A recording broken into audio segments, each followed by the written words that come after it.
नमस्कार दोस्तों, जैसा कि आप सुन रहे होंगे न्यूज के अंदर कि जर्मनी के अंदर इलेक्शन चल रहा था, तो लगभग आप कह सकते हैं कि इसका जो रिजल्ट है वो तय हो चुका है। और यहां पर आप देख सकते हैं जो एंजेला मार्केल हैं, जो कि लंबे समय से जर्मनी की चांसलर बनी हुई थी, उनकी पार्टी हार चुकी है जर्मनी के अंदर। यहां पर आप देख सकते हो social democrats beat Merkel's bloc in German elections. तो इसके बारे में हम डिटेल से समझेंगे कि एग्जैक्टली जो ओवरऑल वोटिंग प्रोसेस है वो किस तरह से होता है, यहां पर किस तरह का गवर्नमेंट फॉर्मेशन हो सकता है, और जो सबसे इंपॉर्टेंट है कि जर्मनी के इलेक्शंस का भारत के ऊपर कितना असर पड़ेगा, किस तरह का इंपैक्ट हम देख सकते हैं। जो ओवरऑल रिलेशन है उसको भी मैं आपको बताऊंगा। चलिए आगे बढ़ते हैं, लेकिन उसके पहले अगर आप यूपीएससी या फिर किसी भी एग्जाम की तैयारी कर रहे हैं तो सिंपली आपको हमारे ऐप को डाउनलोड करना है और वहां पर जाकर जितने भी कोर्सेज हैं आप उसको अवेल कर सकते हैं। चलिए देखते हैं सबसे पहले एग्जैक्टली हो क्या रहा है। यहां पर जैसा मैंने आपको बताया कि जर्मनी के अंदर यहां पर जो पार्टीज हैं वो एक प्रकार से इलेक्शंस लड़ रही थी, और आप देख सकते हो कि जो सोशल डेमोक्रेट है, देखो अक्सर आप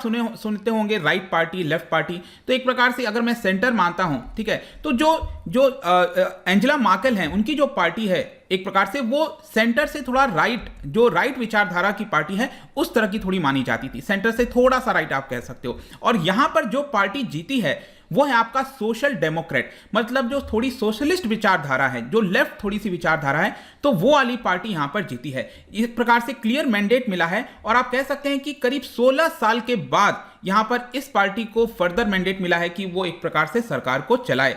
लेकिन इतना आसान नहीं है सरकार बनाना, जो चांसलर बनाना जो है वो इतना आसान नहीं है, वो मैं आपको इसके बारे में आगे बताऊंगा। उसके पहले आपको ओवरऑल जो प्रोसेस है वहां का वो थोड़ा समझने की आवश्यकता है। जैसे कि हमारे देश के अंदर जो भी प्राइम मिनिस्टर चुना जाता है, जो सरकार बनती है वो लोअर हाउस के बेसिस पर बनती है। सेम उसी प्रकार से जर्मनी के अंदर भी यहां पर जो लोअर हाउस है उसको कहा जाता है बुंडेसटैग। हमारे यहां लोकसभा, वहां पर बुंडेसटैग। ये जो लोअर हाउस है वो वहां पर 4 साल के लिए इलेक्ट होता है। जी हां, हमारे यहां 5 साल, वहां पर 4 साल के लिए। अब देखिए इसके अंदर वोटिंग कैसे होती है। जैसे कि अगर आप भारत के अंदर वोट करने जाते हो तो आप एक ही वोट करते हो ना, किसी एक पर्टिकुलर कैंडिडेट को वोट करते हो। वो कैंडिडेट किसी भी पार्टी से बिलोंग कर सकता है, बीजेपी, कांग्रेस, आप कोई भी पार्टी से बिलोंग कर सकता है, राइट। तो उसी प्रकार से जर्मनी के अंदर जब सिटीजन्स वोट करने जाते हैं तो उनके पास 2 वोट होता है। जी हां, वो लोग 2 वोट करते हैं। एक वोट जिस तरह से भारत के अंदर हुआ कि आपने एक पर्टिकुलर कैंडिडेट को वोट किया अपने कॉन्स्टिट्यूएंसी में, वहां पर टोटल कॉन्स्टिट्यूएंसी अगर आप देखोगे जर्मनी में वो है आपका 299। इसका मतलब 299 मेंबर्स जो हैं वो बुंडेसटैग में जाते हैं। तो एक वोट वो होता है जहां पर अपने किसी कैंडिडेट को आप वोट करते हो, अपने कॉन्स्टिट्यूएंसी के किसी कैंडिडेट को। अब वो कैंडिडेट किसी भी पार्टी से हो सकता है, अगेन जिस तरह से भारत में है वैसा ही हो सकता है। तो एक वोट तो चलो समझ में आ गया। जो दूसरा वोट होता है, यहां पर कोई एक पर्टिकुलर कैंडिडेट को वोट नहीं किया जाता, यहां पर एक पार्टी को वोट किया जाता है। जैसे कि आपने यहां पर या तो बीजेपी को किया, कांग्रेस को किया, आपको किया, जेडीयू को किया, किसी को भी एक आप पार्टी को वोट करते हो, तो उस पार्टी को जितना परसेंटेज वोट मिलता है उसी परसेंटेज के हिसाब से और वो लोग कैंडिडेट बुंडेसटैग में जाते हैं। मतलब 299 तो ये डायरेक्ट वाला हो गया जो कैंडिडेट आपने चुनकर भेजा, और सेम उसी प्रकार से उतना ही 299 जो कैंडिडेट्स हैं वो पार्टी लिस्ट के हिसाब से यहां पर जाते हैं। तो एक चीज आप वहां पर ये समझिएगा, थोड़ा सा कॉम्प्लिकेटेड सिस्टम है वहां पर, कि 598 सीट्स तो बुंडेसटैग में रहेगा ही रहेगा, लेकिन ये सीट कई बार इंक्रीज भी हो जाता है। एक कॉम्प्लेक्स स्ट्रक्चर होता है कि यहां पर एक पार्टी को कैंडिडेट उसके कम गए, पार्टी वोट ज्यादा मिल गया, या फिर पार्टी वोट कम है, कैंडिडेट ज्यादा हो गए, तो प्रोपोर्शनेट के हिसाब से एक्स्ट्रा सीट बढ़ाया जाता है। जैसे कि आपको मैं दिखाऊं, जो पिछला वाला इलेक्शन हुआ था 4 साल पहले, वहां पर आप देखिए वहां के जो बुंडेसटैग है वहां पर करीब 709 सीट्स थी। मतलब देखो मिनिमम तो मैंने आपको बताया 299 इधर से और 299 इधर से, तो टोटल मिलाकर 598 सीट्स तो होंगी ही होंगी। लेकिन ये प्रोपोर्शनेट के हिसाब से जिस तरह का इलेक्शंस माहौल होता है उस हिसाब से उसको बढ़ा दिया जाता है, और इसीलिए ये पिछले इलेक्शन में 709 सीट्स था। हमारे यहां तो क्या है, फिक्स्ड है, एक ही वोट करना है और उतने कैंडिडेट चुनकर जाएंगे, लेकिन यहां पर थोड़ा सा डिफरेंट सिस्टम है। लेकिन यहां पर एक और चीज ध्यान रखिएगा कि अगर कोई अपनी पार्टी बना रहा है, यहां पर एक तो आप इंडिपेंडेंट कैंडिडेट के तौर पर ये वाले में खड़े हो सकते हो, लेकिन अगर आप पार्टी बना रहे हो तो वहां पर क्या होता है कि अगर आपका सीट मिलना है बुंडेसटैग में पार्टी वोट के हिसाब से, जितना परसेंटेज वोट मिला, तो मिनिमम एक पार्टी को 5% वोट चाहिए होता है ताकि यहां पर वो बुंडेसटैग में इसके आधार पर अपना भेज सके कैंडिडेट को। देखिए वहां पर अगर हम पॉलिटिकल पार्टीज की बात करें तो बहुत सारी हैं, 47 पार्टीज हैं करीब आसपास, और लेकिन जो मेन पार्टीज हैं वो 6 मेन पार्टीज आपको देखने को मिलेंगी। जैसे कि आप एंजेला मार्केल की पार्टी, यहां मैंने आपको बताया थोड़ा सा राइट पार्टी है, सीडीयू, इसको कहा जाता है। उसी प्रकार से जो पार्टी जीती है centre left, social Democrat, SPD इसको कहा जाता है, ये इस बार जीती है, ठीक है। तो लेफ्ट पार्टीज में और भी कई आते हैं, लेफ्ट पार्टी हो गया, द ग्रीन्स हो गए, ये सब आपकी थोड़ी सी लेफ्ट पार्टी आपकी मानी जाती है। अब मैं आता हूं रिजल्ट के ऊपर। जैसा मैंने बताया, जो सोशल डेमोक्रेट है, एसपीडी, थोड़ा लेफ्टवर्ड पार्टी है, उसको करीब 26% के आसपास वोट मिला है। और जो मार्केल की पार्टी है सीडीयू, उसको करीब 24.24% के आसपास वोट आपको देखने को मिलेगा। यहां पर आप फर्दर देख सकते हो, ये आपका एसपीडी है और ये जो सीडीयू है ये एंजेला मार्केल की पार्टी है, ठीक है। तो ओवरऑल जो पहला कैंडिडेट वाला वोट और दूसरा वाला वोट दोनों को मिलाकर करीब एंजेला मार्केल की पार्टी को 194 के आसपास सीट्स मिल रहे हैं और जो एसपीडी है उसको करीब 205 के आसपास सीट्स मिल रहे हैं। तो इससे आपको एक चीज जाहिर हो रहा होगा कि किसी भी पार्टी को एकदम कहते हैं ना मेजॉरिटी नहीं मिली है कि वो खुद से अपनी सरकार बना पाए। यहां पर आप देख सकते हो अभी के हिसाब से बताया जा रहा है कि वहां पर बुंदेसटैग में 730 सीट्स हो सकते हैं, आया समझ में। तो यहां पर आपको मेजॉरिटी चाहिए ना सरकार बनाने के लिए, क्या है 50% सीट्स +1, आप एक प्रकार से आप कह सकते हैं यहां पर 366 सीट्स, मतलब कि अगर आपको गवर्नमेंट बनाना है 730 में से तो 366 सीट चाहिए, लेकिन किसी भी पार्टी को यहां पर नहीं मिला है। तो जाहिर सी बात है कि यहां पर ये लोग आपस में कोलिशन वगैरह बनाने की कोशिश करेंगे। जो सोशल डेमोक्रेट है, जो एसपीडी है, वो हो सकता है कि जो बाकी के लेफ्ट पार्टीज हैं, जैसे ग्रीन पार्टी हो गई आपकी, ठीक है, तो और भी पार्टीज के साथ मिलकर यहां पर जो अपना सरकार है वो बनाएगा। और जहां तक एंजेला मार्केल की पार्टी है, वो भी कह रही है कि हम भी सरकार बना सकते हैं, कोलिशन बना सकते हैं। सरकार में तो वही है ना, जो कोलिशन बनाता है उस हिसाब से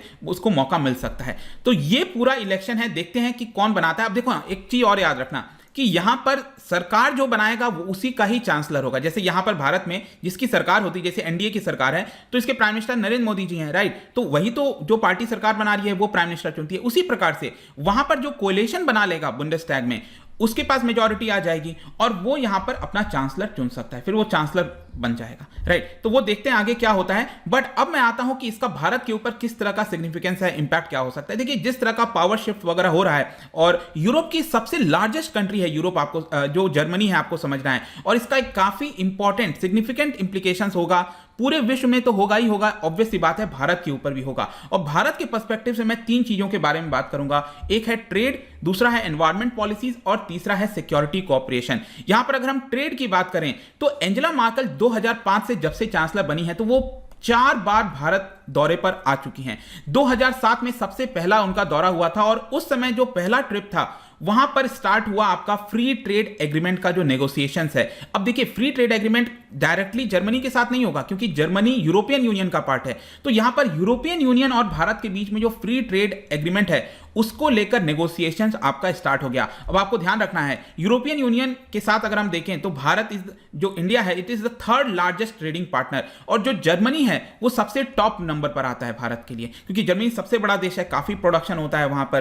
तो 2007 में यहां पर डिस्कशंस वगैरह स्टार्ट हुआ था, लेकिन आगे चलकर जो नेगोशिएशंस है उसको होल्ड पर डाल दिया गया। एक मेन कारण यह था कि भारत को बोला जा रहा था कि आप अपना एग्रीकल्चर मार्केट को ओपन कर दीजिए। कहने का मतलब है जो एग्रीकल्चर प्रोडक्ट्स हैं 90% से ज्यादा प्रोडक्ट्स के ऊपर आप 0 टैरिफ कर दीजिए। अब इसको लेकर लग रहा था कि कहीं ना कहीं भारत के जो फार्मर्स हैं उनको नुकसान हो सकता है। होता क्या है कि यूरोप के अंदर जर्मनी में बहुत सारा सब्सिडीज देते हैं अपने फार्मर्स को वो लोग, और वो जो सब्सिडीज दिया जाता है तो बहुत ही सस्ते दाम पर एग्रीकल्चर गुड्स भारत के अंदर आ जाता और इसका नुकसान हमारे किसान को होता। इसी की वजह से कहीं ना कहीं सरकार ने इसको देखते हुए एक बार के लिए होल्ड पर डाल दिया था। ऑल्दो यहां पर बोला गया है कि फर्दर नेगोशिएशंस वगैरह स्टार्ट होंगे, देखते हैं क्या होता है, लेकिन एक काफी बड़ा ये चीज कंसर्न था। उसके अलावा आपको एक और समझना है कि जर्मनी के अंदर वहां की जो कंपनीज हैं करीब 1700 जर्मन कंपनीज आपको भारत के अंदर देखने को मिलेंगी। फॉक्सवैगन हो गया, मर्सिडीज, बहुत सारी कंपनीज हैं जो कि भारत के अंदर मैन्युफैक्चरिंग वगैरह कर रही हैं। तो एक प्रकार से काफी ज्यादा इंपॉर्टेंस दिया जाता है। इस वाले इलेक्शंस के अंदर भी यहां पर इंपॉर्टेंस दिया जा रहा था कि किस तरह से जो कंपनीज हैं वो और बेटर कर सकती हैं, बाकी देशों में निवेश कर सकती हैं। तो ये एक थोड़ा सा इंप्लीकेशंस आपको देखने को मिल सकता है। दूसरा मैं आता हूं एनवायरमेंटल कंसर्न्स को लेकर। देखो पूरा जो जर्मन का इलेक्शंस हुआ है वहां पर एनवायरमेंटल इश्यूज एक बहुत ही इंपॉर्टेंट मुद्दा था, क्योंकि जून के महीने में वहां की जो सुप्रीम कोर्ट है उन्होंने रूल किया था कि जो प्रेजेंट सरकार है, एंजेला मार्केल की सरकार है, वो क्लाइमेट प्रोटेक्शन को लेकर जो भी पॉलिसीज वगैरह बना रही है वो बहुत ज्यादा हानिकारक हो सकता है, अनकॉन्स्टिट्यूशनल हो सकता है। ये इंटरनेशनल इनजस्टिस होगा एक प्रकार से, जो भी जर्मनी की सरकार पॉलिसीज लेकर आ रही है क्लाइमेट से रिलेटेड, ऐसा वहां की सुप्रीम कोर्ट ने बोला था। और इसी को लेकर बहुत बड़ा एक मुद्दा बन गया कि सरकार क्यों नहीं सही से पॉलिसीज बनाती है एनवायरमेंट क्लाइमेट चेंज को लेकर। तो जाहिर सी बात है कि जो भी नई सरकार आएगी अब वो एनवायरमेंट के ऊपर कुछ पॉलिसीज वगैरह बनाएंगी। अब उसका स्पिल ओवर, जो उसका इफेक्ट है आपको भारत भारत में भी देखने को मिलेगा। जैसे कि अगर कोई एग्रीमेंट वगैरह भी होता है भारत के साथ, तो वहां पर जो क्लाइमेट का मुद्दा है वो एक बहुत बड़ा इशू होने वाला है कि भारत के अंदर भी किस तरह से हम चीजों को आगे बढ़ा सकते हैं इसको लेकर। तो ये भी एक क्लाइमेट वाला जो है एनवायरमेंटल इश्यूज, ये भारत के ऊपर भी असर डाल सकता है। तीसरा यहां पर जो इंपॉर्टेंट है वो है आपका सिक्योरिटी पार्टनरशिप। वैसे अगर आप देखोगे तो भारत और जर्मनी अपने आप को पिछले 20 वर्ष से स्ट्रैटेजिक पार्टनर्स बोलते आ रहे हैं। कई सारे आपको जॉइंट मिलिट्री ट्रेनिंग, मतलब कुछ नंबर ही आप देख सकते हो, लेकिन जॉइंट मिलिट्री ट्रेनिंग प्रोग्राम चलाए जाते हैं रेगुलर बेसिस पर। आप कह सकते हैं जो सिक्योरिटी एक्सचेंजेस हैं वो भी आपस में होता है। यहां पर 2019 में दोनों कंट्रीज ने कमिट किया था कि जो उनका वर्क है मैरीटाइम सिक्योरिटी को लेकर, साइबर सिक्योरिटी को लेकर, वो और ज्यादा स्ट्रेंथन करेंगे। और साथ ही साथ अगर आप पूरा जियो पॉलिटिक्स देखोगे इस समय विश्व के अंदर, तो यहां पर जो जिस तरह का रिफ्ट देखने को मिल रहा है चाइना, यूएस और यूरोपियन यूनियन के बीच में, तो जर्मनी जो है वो फर्दर भारत को एक अपना इंपॉर्टेंट पार्टनर मानना चाहता है। स्पेशली इंडो पैसिफिक जो पूरा रीजन है वहां पर सिक्योरिटी को देखते हुए, चाइना के डोमिनेंस को देखते हुए। तो फर्दर आप कह सकते हो कि जो भी पार्टी आएगी उसका भारत के साथ जो क्लोजनेस है और ज्यादा बढ़ते हुए ही आपको देखने को मिलेगा। लेकिन यहां पर बेसिकली सवाल यह है ना कि कितना डील कर पाती है जर्मनी। की भी बहुत सारी कंपनीज हैं जो कि डिफेंस डील चाहती हैं भारत के साथ मिलकर। कोई बहुत बड़ा ऐसा ये नहीं कह रहे हैं कि चेंज हो जाएगा, चाहे कोई भी सरकार बने, कोई बहुत बड़ा सिग्निफिकेंट जो मार्केल जो पॉलिसीज अपनानी आ रही थी वो भी वैसे ही चलता रहेगा थोड़ा बहुत। लेकिन डिपेंड ये करता है कि जो जर्मनी की कंपनीज हैं वो भारत के साथ मिलकर बहुत सारे डील्स करना चाहती हैं, स्पेशली डिफेंस प्रोडक्ट, आपको पता होगा। तो देखते हैं ये किस तरह से टर्न आउट होता है। लेकिन अभी के लिए तो क्या है कि जो भी यहां पर रिजल्ट वगैरह आया है उसके हिसाब से देखना होगा कि कौन सी पार्टी बना पाती है। क्या एंजेला मार्केल, ध्यान रखिएगा, ये चांसलर नहीं बनेंगी, ठीक है। अगर इनकी पार्टी बनाती भी है सरकार तो कोई दूसरा ही चांसलर बनेगा, वो यहां से रिटायर हो जाएंगी, ठीक है। तो ये आपको ध्यान रखना है। जाने से पहले एक इंटरेस्टिंग क्वेश्चन, क्योंकि हम पार्लियामेंट वगैरह की बात कर रहे हैं, क्या आप बता सकते हो कि भारत के अंदर जो हमारा पार्लियामेंट है उनमें से कौन कौन से यहां पर जो मैंने लिखा है इंस्टीट्यूशन, वो पार्लियामेंट का इंटीग्रल हिस्सा है, पार्लियामेंट का ही हिस्सा है, आप कह सकते हो। कौन कौन सा आपको बताना है। इसका जो सही उत्तर है आपको पता ही है, मेरे इंस्टाग्राम पर तो मिलेगा ही। वहां पर अगर आप नहीं हो कोई बात नहीं, टेलीग्राम से भी ले सकते हैं इसका राइट आंसर। मैं कई सारे एमसीक्यूज यहां पर डालता रहता हूं स्टोरीज के फॉर्म में, आप जाकर प्ले कर सकते हो। बाकी अगर आपको पीडीएफ चाहिए तो टेलीग्राम पर आइए, अलग अलग सोशल मीडिया पर भी आप जुड़ सकते हैं। साथ ही साथ यूपीएससी या फिर किसी भी एग्जाम की तैयारी कर रहे हैं तो सिंपली आप हमारे ऐप को डाउनलोड कर लीजिए। आई होप कि ये वीडियो आपको पसंद आया होगा। मिलता हूं आपसे next time. Till then, thank you very much, see you soon.